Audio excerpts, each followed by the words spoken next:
Hindi ako aaway nito. Hindi kayo mag-aaway ni Daddy.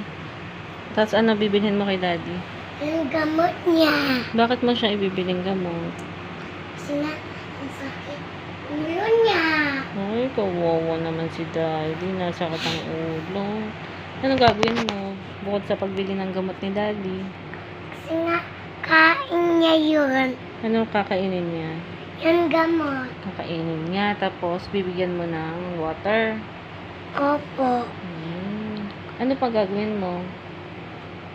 Ganyan ko yun stairs. Ano gagawin mo sa stairs? Upo si Daddy. Upuan. Kukuha mo ng upuan si Daddy. Tapos, tutulungan mo sa stairs. Oh, bait naman ni Kiel. Eh, magpe-pray din ikaw? Opo. Kanino ikaw magpe-pray? Ako, and Daddy, and Mommy, and Ine. Ining, ano sasabihin mo kay Jesus?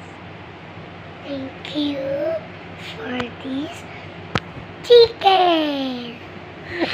Eh, ikala ko ba ipagpe-pray mo si Daddy? Ano sasabihin mo? Sana po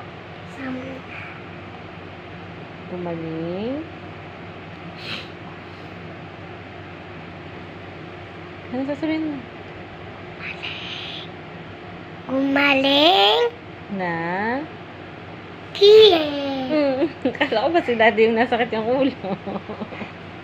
Niloloko mo ako eh. Sige na, good night.